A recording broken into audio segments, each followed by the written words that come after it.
Hello, my name is Catherine Bradshaw. I'm a faculty member at the University of Virginia, located in Charlottesville, Virginia, the United States. I'm really excited to be invited to share with you some of the research my team and I have been doing on positive behavior support. Today, I'm going to focus my talk on building systems for promoting social emotional competency and bullying prevention.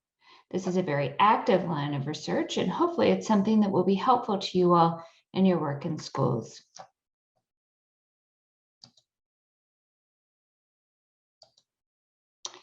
I'd like to begin by acknowledging the Monacan people who are traditional custodians of the land in and around Charlottesville, where I live and work. We pay respect to their elders, past, present, and emerging. We also acknowledge the work of individual lives of the enslaved Black people who built and sustained the everyday life of the University of Virginia. In terms of my talk today, I'm going to help you develop an understanding of the link between social emotional learning, school climate, and bullying, and more generally, how this relates to student outcomes like mental health and academic performance. Why is SEL and school climate important? I'm going to highlight some of the important research findings in this area and what can be done to improve them through the positive behavior support framework. So we think about what is school climate. There are a variety of different dimensions. We can think about norms that are established through positive behavior supports in the schools and in the classrooms. We can also think about the values, like valuing friendship and openness and trust. We can also think about expectations for academic success. And these all help people, including children and adults, feel socially safe within the school environment, feel emotionally safe that they have the support of others in need, and that they feel physically safe. So you can see safety as well as these cognitive features are all critical elements of school climate. We can also look at some of the research around measuring school climate. The United States Department of Education has spent quite a bit of time thinking about how we go about measuring school climate. And it includes these three broad divisions of engagement, safety, and environment. Now, digging into these, engagement includes students feeling connected to their teachers as well as to each other and the school environment more generally. This also includes a focus on academic engagement and academic press, the culture of equity and inclusion, as well as parent engagement.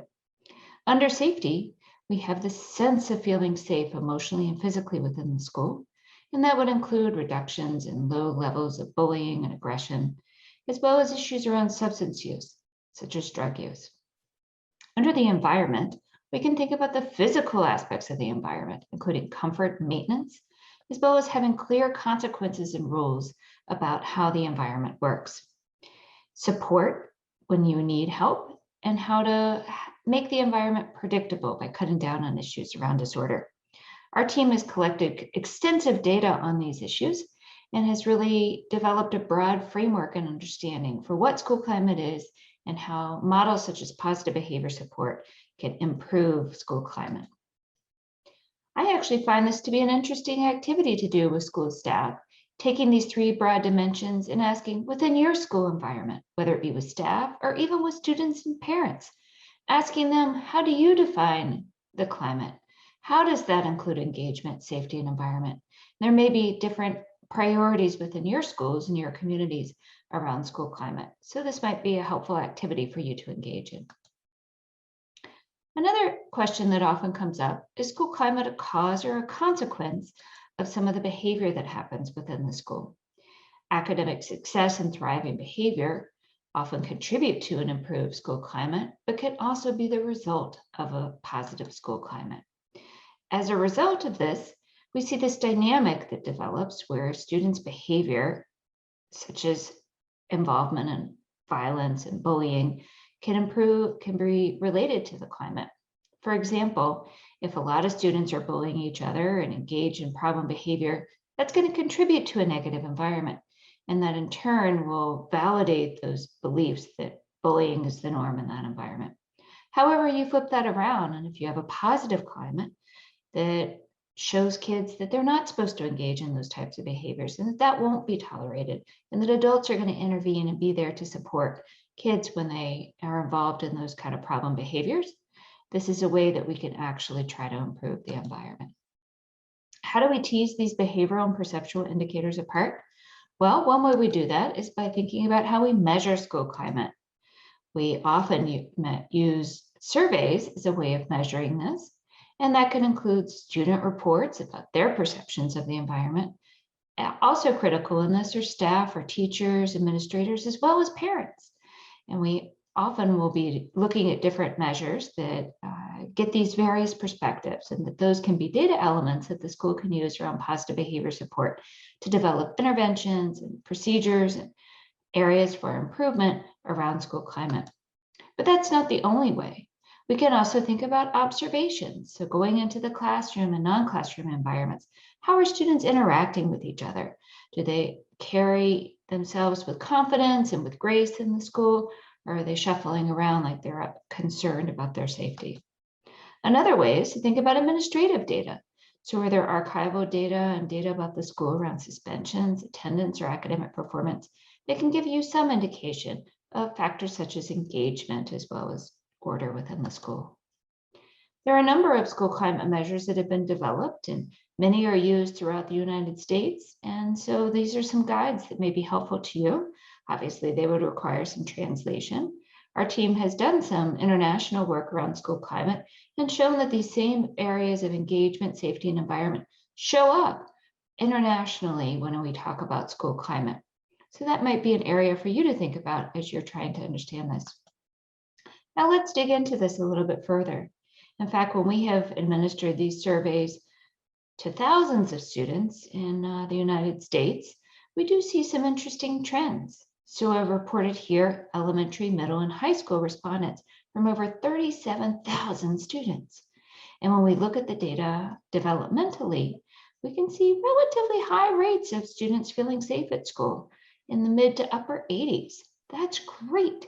However, we are seeing a good 15 to 20% of students aren't feeling safe in the school environment and need additional support. One factor that might be contributing to that is the number of students that are reporting being bullied. We see at the elementary level, 41% of students are reporting being bullied. And by high school, it drops down to 20%, but it is a very high prevalence behavior, something that we're very concerned about. On the flip side of that, we're seeing that roughly only half of the students feel that other students are trying to stop bullying when they see it. So that's a very actionable element that we might want to hone in on when we think about improving school environment. Another is issues around emotion, such as feeling sad. Sadly, 27% of the students reported feeling sad on a regular basis. And even more concerning is the rates of alcohol use when you combine that with emotional kinds of concerns, such as depression or anxiety. When we dig into issues of engagement, we are seeing that relatively high percentage of students are feeling that they belong at school, but you see that drop off by the time they get to high school, which is 69% of students feeling engaged and belongingness within the school. Relatively high rates of students feeling that their teachers are encouraging them to work hard, but again, that drops off by high school. When students are feeling supported by their parents are told when they're doing well, that happens much more frequently in elementary school than it does in middle and high school. And when we look at issues of equity and inclusion, we are seeing that about 20 to 30%, even more, of the students are feeling concerns about issues of equity, particularly as it relates to race. And finally, when we dig into some of the data around environment, we see the relatively high percentage of students are saying that disruptions are getting in the way of their learning. And this is also high in the high school. We don't often think about that as much at the high school level, but 69% of the students said that disruptions were getting in the way of their learning. Issues about the physical maintenance of the building are also of great concern, especially at the high school level. And students needing additional help to address some of their problems, well, we actually see that about 30 to 20% of students are feeling that they need additional resources to get that kind of support. These data come from a particular survey that we developed in one state in the United States, the state of Maryland, and we had administered it for multiple years to try to get different kinds of perspectives on this. In fact, this is another way that we can engage youth in improvement is by collecting data on how they perceive that environment and how they can actually be part of the action to improve the school environment. We do this not only at the high school level, but also the middle school level. And the students actually came up with this tagline: what kind of school do you want your school to be? This was part of our Maryland Safe and Supportive Schools school climate measure, and something that you may find helpful to be thinking about. This also highlights the importance of multiple perspectives. We did, in addition to collecting data on the students, also collected data from parents about what kinds of factors they were most concerned about within the school. However, parent engagement in the survey was actually generally pretty low. And that's one area of outreach for additional support and engagement by parents, is to get their perspective about factors of the school environment, such as do they hear about good things that are happening, their perception that their students are safe, the school is welcoming, and that their students belong at the school. So parent perspectives are also very important because they can be transmitted through their students' experiences as well. When it comes to bullying, we often see that adults have a difficult time recognizing bullying. They fail to recognize the importance of intervention and how best to intervene. They also don't know how to intervene in bullying situations that involve special populations like lesbian, gay, transgender, and bisexual students, as well as racial and ethnic minority or other students where they have concerns about their weight. Many of the teachers report that they just lack the time or that they don't actually see these kinds of concerns. However, students aren't going to the adults when they are concerned about bullying. They're generally trying to handle it themselves. So when we dig into the data, we can look at this more directly. So in this particular study, we contrasted data from students, over 15,000 of them. And we found that 43% of the students said that they had seen adults in the school watching bullying and doing nothing. 58% believed that the adults of their school are not doing enough to stop or prevent bullying. And what's even more troubling is 61% thought that the teachers actually made the situation worse when they tried to intervene. However, we got a very different perspective when we looked at the 1,500 staff members and their perspective on issues of bullying. A whopping 97% said they would intervene if they saw bullying. 87% thought they had effective strategies, and 7% thought that they made the situation worse when they intervened. So we see a big difference between the way students are seeing the issue of bullying and the way that adults are. What might be a factor contributing to that? Well, this is one activity that a colleague of mine, Sue Swearer, has developed called Draw a Bully. And you can see this is actually a picture that a student drew. And you can see on the left-hand side, the student says that when bullies, how they act when an adult is around is kind of like an angel with a halo over it, as compared to a devil on the right when adults aren't around. So many students feel that some kids can kind of turn it on and turn it off around adults and really change their behavior. So this may very well contribute to the differences between the way adults and youth perceive the issue of bullying. There are other aspects of the school environment. This is a snapshot of some of the schools in Maryland where I've been working for much of my career. And you can see many of these schools look quite different. I'd be interested to see what some of the schools look like in your community and how those school environments might signal support or innovation or creativity, as well as issues around safety for the students. We've also developed a walkthrough tool. It's a mobile app that adults and teachers can use to assess different aspects of the physical environment of the school. And they include things like posting of behavioral expectations in the school, the conditions of landscaping. Does it actually look like it's an approachable school or a safe place with a pleasant environment? We also are concerned about issues of trash and vandalism and graffiti, things that might signal that students don't really care about the environment or that the adults there aren't feeling very safe and supported. When we look at the data on school climate, we see that a higher school climate is associated with lower discipline problems, less suspensions, less aggressive and violent behavior, and fewer problems with absenteeism and lateness. Similarly, it's also associated with negative rates of or lower rates of alcohol and drug use, as well as lower rates of bullying and harassment. Clearly, these are all things that we want to improve within the environment. School climate serves as one mechanism to do that. However, school climate is associated with positive outcomes such as academic motivation and engagement, as well as achievement and psychological well-being, positive mental health. Within the United States, we have quite a big delta between the ways students of color perceive the environment as compared to adults.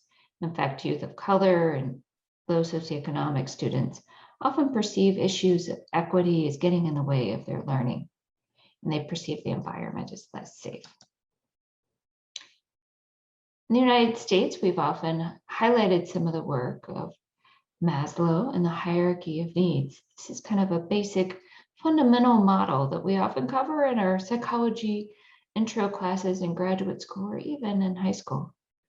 And we talk about how basic foundational needs, including physiological needs like rest, safety, support, are critical for more advanced skills such as esteem and self-actualization. I feel like this maps quite nicely onto the school climate model. Although it was built more around individual support, the home environment, the community, it certainly maps very nicely onto the way we think about the school. If students don't have these physiological needs met and their safety needs, there's no way that they can perform well academically. There's no way that they can complete high school or really focus on post-secondary education. So this really highlights the importance of those foundational elements. And what are factors that may undermine those kind of foundational experiences? Well, one is the area of adverse childhood experiences. We know that not all children are coming to school with a safe and supportive background. And in fact, when we look at some of the data on adverse childhood experiences that include things such as household challenges like exposure to violence and substance use or mental illness in the family, as well as abuse, that includes emotional, physical, and sexual abuse, and neglect. When you break down those types of adverse childhood experiences, or what we refer to as ACEs, we find that a large number of youth have experienced those. In fact, 67% of the population in the United States has experienced at least one of these adverse types of experiences during childhood. And in fact, people with 6 or more of these adverse childhood experiences die 20 years earlier than those who have none. But the rates of issues, physical health problems like lung disease and adult smoking, as well as suicide, depression, are also considerably higher for youth that have 4 or more of these ACEs. As we see on the bottom right here, these childhood experiences, which are adversive in nature, can interrupt the brain development and the neurotransmitter functioning of kids, which in turn lead to social, emotional, and cognitive problems, and increase their likelihood of engaging in health risky behaviors, which in turn lead to disability and health problems. Here's just another snapshot of this to really show you the breakdown of the different types of adverse childhood experiences that individuals have. 28% have physical abuse, 20% sexual abuse, and 10% emotional abuse. We get into neglect, we see about 10 to 15% have different forms of neglect. And then when you jump over to household dysfunction, you can see that that's much more prevalent, particularly around substance use and parental divorce and mental illness. These often compound over age, and so really highlight the importance of thinking from a developmental perspective how we can provide a safe and supportive environment for students. And in fact, we find that some of the stress and trauma can really get under the skin and impact the way that our bodies are reacting to the environment, and in turn translate into the way that we behave. That includes the way we process information. Like if somebody gets in your face or calls you a name, do you make a decision to hit back or to get help? They also impact the way that you interact with others. Do you view people as hostile or more supportive?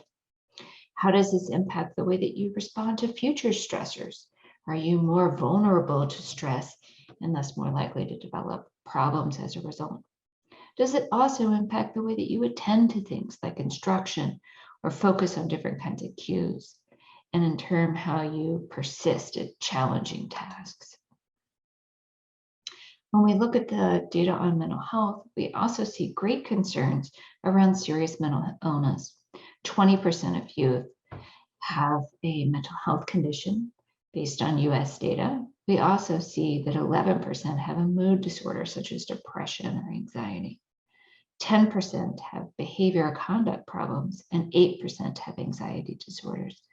These obviously signal very strong levels of risk, and it's not surprising that many of these translate into poor academic performance or other kinds of challenges in the school environment. When we see these also translate into subsequent mental health problems by the time they are adults. 50% of all mental health concerns begin before age 14 and 75% by the age of 24. This highlights the importance of early prevention intervention through school environment and the impact it can have on subsequent mental health and health burden. Yet we see that there's a significant delay between when these symptoms have their onset and when there's actually intervention. In fact, it's often up to 10 years as the onset of symptoms relate to intervention. This highlights the critical role that schools play in prevention and intervention, particularly as it relates to issues of prevention of dropout and other kinds of disability. Furthermore, 70% of youth in mental health have a mental health problem that end up into the justice system. And this can also translate into issues of suicide as well as subsequent mental health problems. And kids aren't the only ones that are experiencing stress in school. In fact, teaching can be very stressful. When we think about kids that are stressed out and adults that are stressed out, this really highlights that dynamic between teacher stress related to student behavior, and in turn, stressing teachers out even more. You have teachers that are really overwhelmed by the burdens of teaching and aren't really able to get the support they need due to large class sizes or behavioral challenges, inadequate resources, or poor space to actually work. Other things such as bureaucracy and workload and paperwork and the high responsibility that they have and the lack of recognition. This really translates into teachers being stressed out, which leads them to miss student challenges and opportunities for learning and can translate into poor student behavior, which in turn, teaching a lot of students with behavior problems is also very challenging. And not surprising that a large number of teachers actually leave the field after just 1 year of teaching. And nearly 17% leave within the first 5 years. In urban areas and low-income areas, we see even higher rates, up to 70% of teachers leaving within a year. And there are concerns about how we're preparing teachers in a pre-service setting to actually meet these expectations and to be able to get the support that they need to be able to help students. Sadly, when people are stressed out, they often make bad decisions, including adults. And sometimes we lead to decisions around suspension or punishment to think that that's going to be a way out of this. This often leads to issues of high rates of disciplinary problems in schools and zero tolerance policies, like setting firm lines about discipline. And the challenge here is that that can actually reinforce problem behavior through escape motivation. They often are disproportionately used in various school settings, like low resource areas. And even more concerning is the rates of disciplinary infractions among young children and children of color, that they can do more harm than good. So zero tolerance policies are not typically viewed as a positive or supportive approach for being able to help students in need. In fact, it can actually make problems worse within the school environment. There's a lot of good writing around these topics that blend issues around culturally responsive teaching and brain development, such as this book by Hammond and colleagues. Really very exciting work, highlights the importance of having a culturally responsive learning environment for students and how that translates into brain development. We also are interested in learning more about how we can make the environment better for teachers to reduce the rates of disruption, have more instructional time, increase staff motivation, and reduce burnout. So many of the interventions, including positive behavior support, have actually been shown to impact adults in the environment as well as students. Much of our research on PBIS has focused on how it's improved the climate and the engagement of adult staff, because if we can be able to support the staff, they're in a better position to be able to respond effectively to student needs. Administrators play a critical role in this. Not only do they set the rules and expectations and the values for the school, but they also set policies and practices that are critical for improving school environment. When educators feel supported by their administrators, they report higher levels of commitment and collegiality. We find that even in PBIS schools, the school staff feel that their administrators are supporting them better. That means that they're more engaged in the decisions in the school, and they have more skin in the game or more engagement in the work that's happening in the school. And they're more likely to communicate openly with others, feel supported by their peers and administration to be able to set good policies and good procedures and establish good working relationships with each other as well as with students. School climate can also increase job satisfaction and teacher retention, which, as I just highlighted, are very critical factors for improving the stability of the environment. As a result, when we think about issues of adverse childhood experiences and other kinds of challenges that youth come to school with, schools really should be serving as a buffer, being able to support the students that come in despite family, individual, and community risks. How can we do this? How can we be trauma-informed, think about tiered interventions, and providing support for students? And never before has this issue been greater than when we think about responding to the pandemic. The COVID-19 pandemic has had an unprecedented level of trauma and experience, not only on students, but on the adults that are working in the school. And so this highlights the importance of talking about issues of mental health and behavioral health, particularly in a post-pandemic era. And what can be done to actually improve school climate? Well, hopefully you're getting good training during this conference around positive behavior support. And I'll reiterate some of the core components of this just to emphasize how it relates to issues of climate. For example, we should really be focusing on systems, not just one activity or another, but how systems such as forming teams and developing practices that are evidence-based and driven by data can improve the environment and climate. PBIS also has a strong emphasis on a team-based approach that involves coaching and implementation supports from a trained specialist around optimizing the system for implementing positive behavior supports. It also relates to climate. We talked about the environment, trying to improve, promote, and reinforce positive student behaviors. It relates to safety, decreasing negative student behaviors. And it relates to engagement, students feeling supported by each other, and better student-teacher relationships translate into improved academic achievement. Many times when we think about PBIS, we focus a little too much maybe on posters and incentives and reinforcement, but these are all very critical elements that go into the broader systems and practices. These are some snapshots of some schools we've been working in. And I really like how they blended in issues around life skills and social emotional learning to these. So that way it's more of an integrated system of supports and reinforcement rather than just only posters in the hallway. So when we think about posting 3 to 5 behavioral expectations, it's really critical that these be implemented school-wide and that they are reinforced across all different settings, across all developmental levels. Many of our schools choose things such as being safe, being ready to learn, and being respectful. And these map very nicely onto issues of safety, engagement, and environment, which define school climate. I really love this model that highlights how data is captured within a school system that's implementing PBIS, that informs different practices such as classroom supports and classroom-based interventions. And in general, that's used by various systems such as teams that are all working together in concert to improve outcomes for students. We also want to be thinking about this from a public health perspective. What are the universal or tier 1 supports that we're using with all students in the school?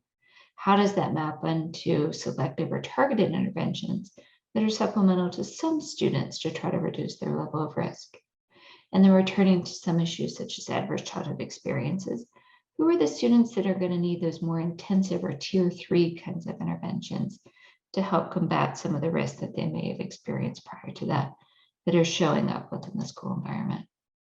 As we move up the triangle into more intensive interventions and supports, that requires greater training and greater resources to be able to assess the level of problem, to enhance the structures that are needed, and the level of data that is needed to make decisions and to inform practice. I also like to think about all of these coming together.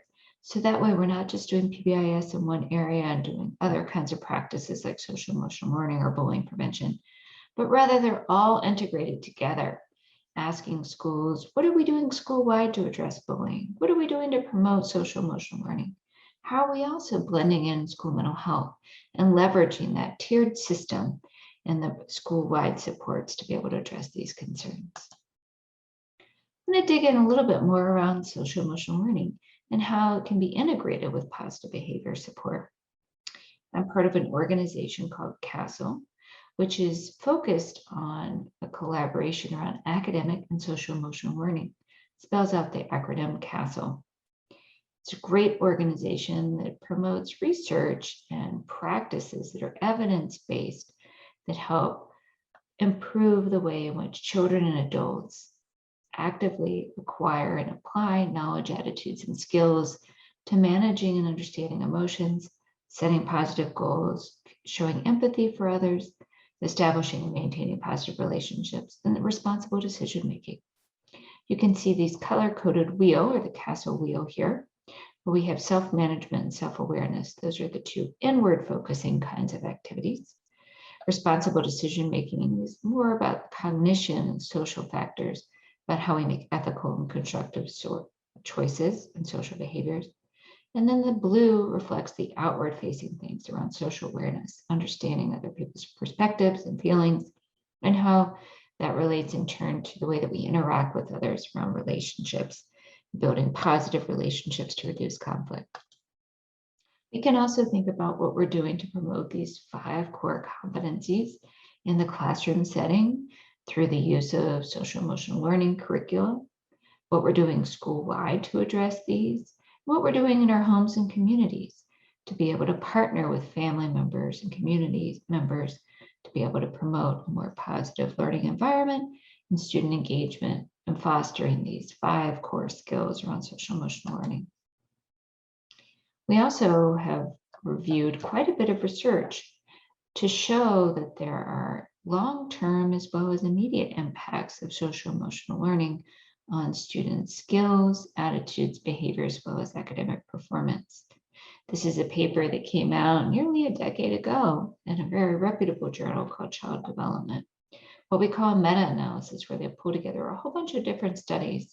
In this case, it was over 200 studies examining school-based social emotional learning curricula that they were implemented with over 270,000 students, kindergarten through high school, and found significant positive impacts of these social emotional skills and student outcomes. And then when we look down the road to longer term impacts over 3.5 years later, another meta-analysis that did a follow-up study of these found that there were significant impacts, not only in the near term, but subsequently on student academic performance. In fact, 13 percentile points higher for students that got access to social emotional learning as compared to those that didn't. So this really speaks to how important it is to be thinking about issues of social emotional learning in concert and in conjunction with tiered supports around positive behavior support. Interestingly, we did not see that there were any significant variations by student race or economic or background factors, or even school locations, such as in urban or rural community settings. So this really highlights the universal impact of these particular types of strategies. When we dig into some of the research my team and others have done on positive behavior support, we see that overwhelmingly PBIS is associated with significant improvements in school climate from a staff perspective. That includes improvements in principal leadership, the relationships between staff members, as well as their ability to focus on academics and to leverage resources to improve the environment for students. When we look at how that translates into implementation, interestingly, schools that started off as having better school climate actually implemented PBIS faster, whereas those that have more challenging environments, it tended to take them longer to implement PBIs with high fidelity, but they actually improved most. So this might suggest to you that there is support for the 3 to 5 year mantra, but it often takes a while to build those data systems and practices in a sustainable way. But please don't give up. Take it from me and from the research that the greater the investment and the longer term commitment to positive behavior support and sustainability is likely to translate to improved outcomes for students as well as for staff. But when it comes to student outcomes, we also see significant impacts of PBIS on things such as suspensions. Those were reduced by a third. Similarly, 32% of students were experiencing reductions in office discipline referrals, as well as improvements in academic performance. These really highlight the importance of implementing positive behavior support to improve climate and how that translates into improved student outcomes. Furthermore, when we went in and asked individual teachers to rate students, we had them complete a checklist on over 12,000 students across this one large study of 37 elementary schools. And we found not only was PBIS impacting the academic performance, but it was also improving things like peer rejection and bullying, cutting down on those kind of problem behaviors, improving things like concentrations, which is likely to translate into improved outcomes for students academically, also cut down on aggressive and disruptive behaviors. But not only was it reducing the problem things, but it was also improving positive things like students' use of pro-social behavior, their ability to regulate their emotions, which is consistent with a social emotional learning perspective, as well as their need for services. In fact, some of the impacts show that when you build that tier 1 foundational supports, there was less need for more intensive interventions, really highlighting the importance of growing that green zone or that tier 1 support to reduce the number of students that need tier 2 and tier 3 interventions. Interestingly, when we broke out the students to look at who is improving the most, we found that the effects were even strongest of this tier 1 support for students at higher risk. So when we looked at the students that the teachers rated at baseline as needing more supports, they actually got those supports by improving just the tier 1 level of implementation.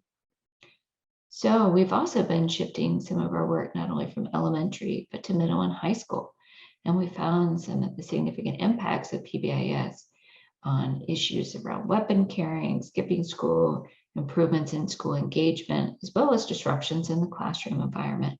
So that showed up when we got to middle school as well as high school. Then when you layer in tier 2 supports on top of the tier 1, we see that translates into improved staff efficacy or their ability to manage problem behaviors. This came from a project we called PBIS Plus, where we implemented tier 1 and tier 2 support simultaneously relative to just tier 1. And we found that there were significant improvements in the way that staff were able to manage problem behaviors. It also improved the level of classroom-based support, so students were missing less time where they were being pulled out of the classroom. We also found that there was less need for special education services.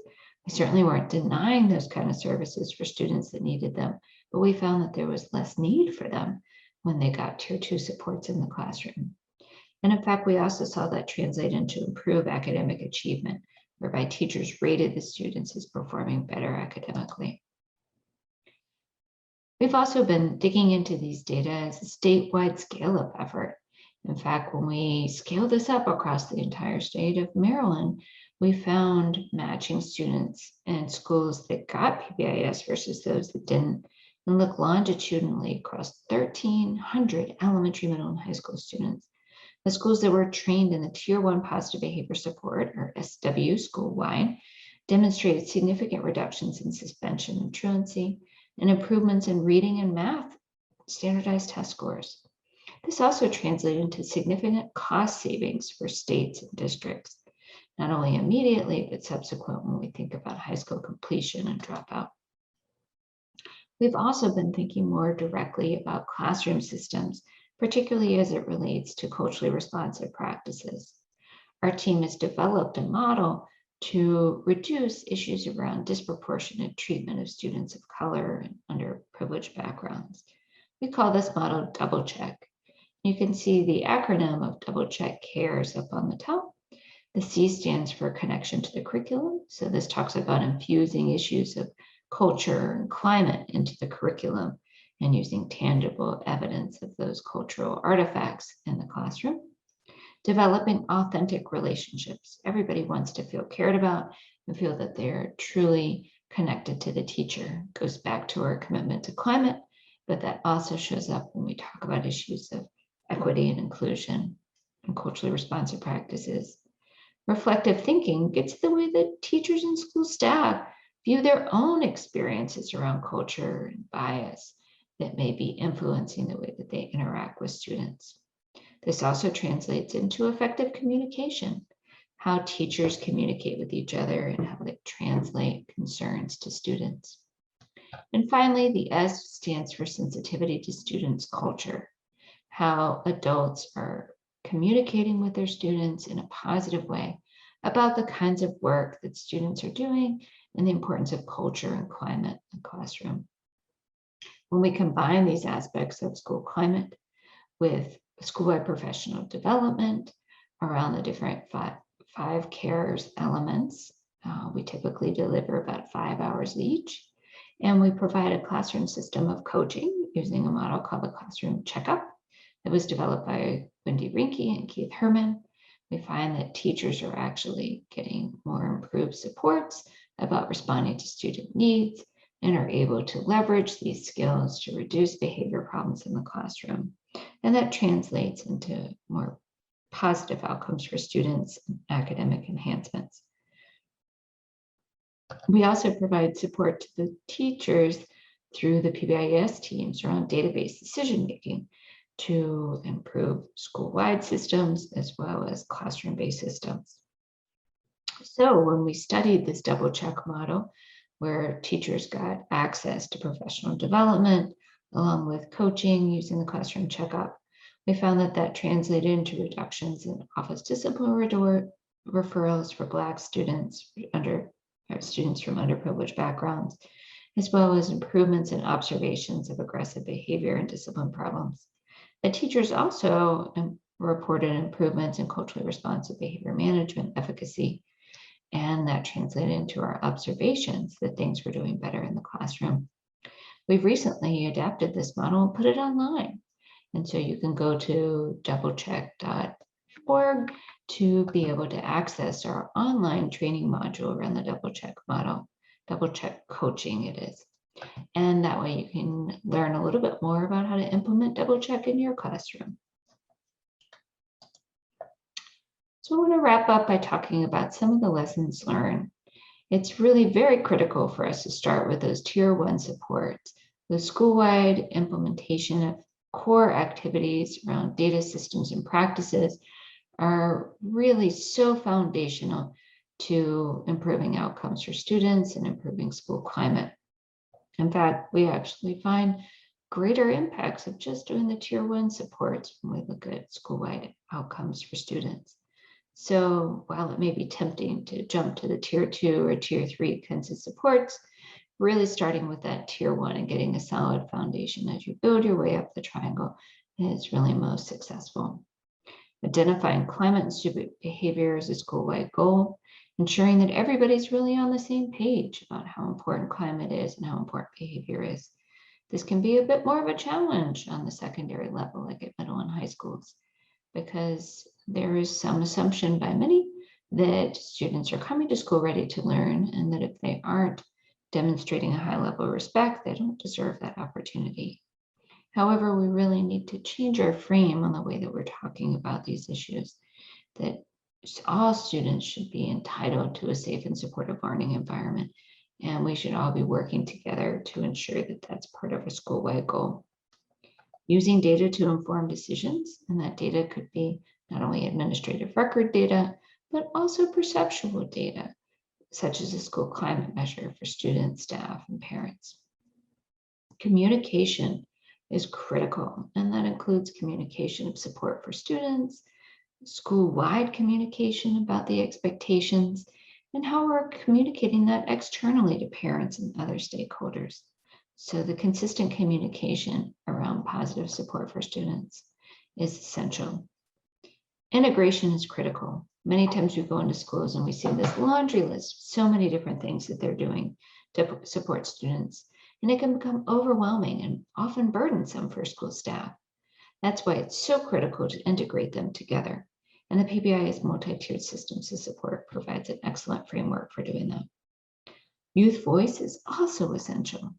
Getting youth involved in sharing data and involved in developing norms, helping to identify areas of concern, and feeling that they have a voice and a seat at the table is also an element that's critical to the success. Implementation science is a fancy word for thinking about the fidelity of implementation. How are schools getting support to optimize the installation of positive behavior support in their classroom? How are they working together in concert to ensure their school-wide systems and teams to be able to leverage data to improve outcomes? And this can be hard to do. This can be hard to do school-wide and drilling down to individual classrooms. That's why it speaks so much to the importance of having an effective coach who has training and is consistent in their positive support of the school and helping them implement evidence-based practices. And none of this happens without a strong leadership team and administrative support. So teachers know that someone's behind them, really supporting them, and that when they are putting their hand up requesting additional support for working with students or professional development, it's not a sign of weakness, but really a sign of engagement, eagerness to get help and to be supportive of this environment. These are just a few of the lessons learned that hopefully are helpful to you as you're developing plans and guidance around improving implementation of PBIS in your classrooms and schools. It has been a great pleasure to share with you some of our lessons learned. I look forward to hearing some of your questions during our Q&A session. But I do want to wrap up by acknowledging this is really only the product of a great team that we have behind us, who've all been working together to better understand the impact of positive behavior support. This could not happen without our teams at Johns Hopkins and the University of Virginia, and our partners in the Maryland State Department of Education, as well as our colleagues and our implementation support partners, such as Shepherd Pratt and Anne Arundel County Public Schools. Thank you so much, and I look forward to answering some questions for you today.